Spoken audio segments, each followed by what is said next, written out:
Você sabia que uma pessoa pode ter um dom, mas não ter o doador?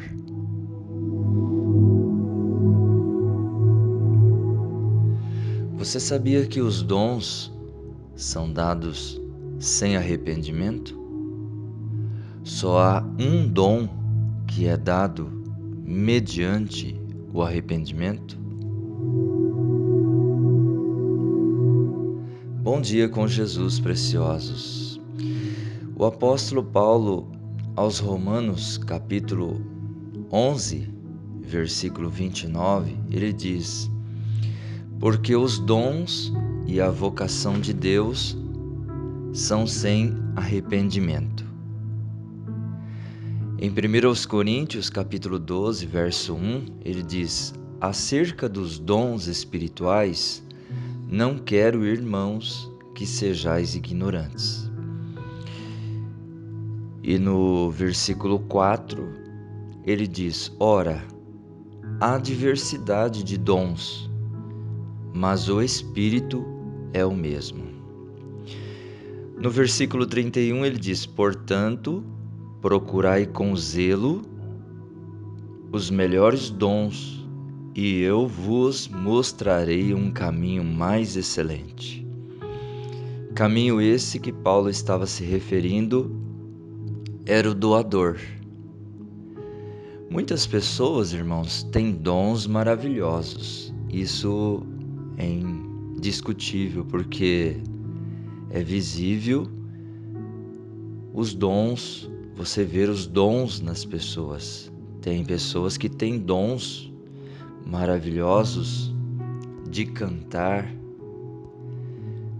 de pregar e uma diversidade imensa de dons que você vê nas pessoas. Mas os dons, lembrando que todos os dons vêm de Deus. Os dons eles vêm de Deus.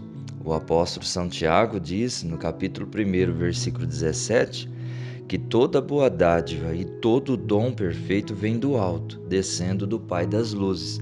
Então, o inimigo ele não tem como dar dom para ninguém. O que ele pode fazer é personificar os dons, porque muitas pessoas têm o dom de cantar e pode ser que ele não cante louvando a Deus e sim ao inimigo. Isso é personificação. Uma pessoa pode ter o dom de pregar, fabuloso, um dom de pregar, e não ter o doador, que é o próprio Espírito Santo. Agora, pelo contrário, muitas pessoas podem não ter dons, e elas almejam, mas não têm dons, nem de cantar, nem de pregar, de tocar, seja lá o que for, mas ela pode ter o dom do Espírito Santo, o dom que é o próprio Deus, que vem mediante o arrependimento. Quando o apóstolo Pedro, fazendo aquele sermão, aquele discurso maravilhoso no dia de Pentecostes, perguntaram para ele, aqueles varões que estavam com os corações compungidos com aquela pregação, eles perguntaram para Pedro, o que eles deveriam fazer para ter aquele dom, que era o próprio Deus, que é o Espírito Santo.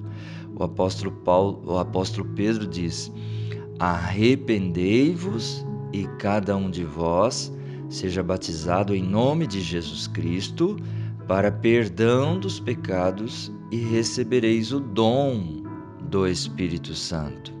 E Paulo confirma isso em 1 aos Tessalonicenses, capítulo 2, versículo 16.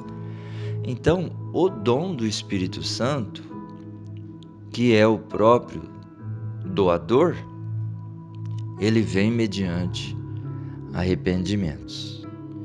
Uma pessoa pode ter o dom, um dos dons dado por Deus, e não ter o próprio Deus, não ter o próprio doador. E os dons, se vocês observarem, uma pessoa pode ter um dos dons e ele não oferecer aqueles frutos não serem oferecidos a Deus.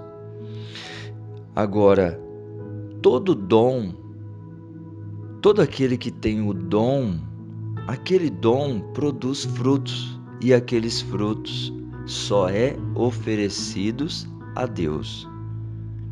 Então, dons é uma coisa e dom é outra. Agora, alguém poderia perguntar, então para que servem os dons?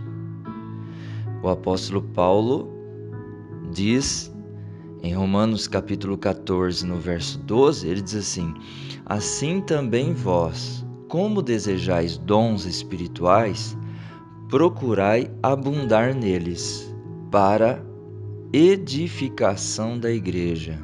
Então os dons têm o seu lugar na igreja. Aquilo é para edificar a igreja, né? A igreja, todas as igrejas do Deus vivo precisa ter os dons ali. Precisa ter o dom de pregar, de evangelizar, de cantar, todos esses ministérios que fazem parte da verdadeira igreja de Cristo. Mas todos naquela igreja precisa ter o dom, que é o próprio Deus, o próprio doador, que vem mediante o arrependimento. Essa é um dos maiores desejos que deve vir no seu coração. Meu irmão, minha irmã, é ter o dom do Espírito Santo, que é o próprio Deus, que é o próprio doador. Deus te abençoe em mais um dia, que a bênção, que a graça de Deus abunde o seu coração neste dia e que você vive feliz debaixo dessa potente mão de Deus. Um forte abraço do meu coração para o teu, em nome de Jesus Cristo. Amém.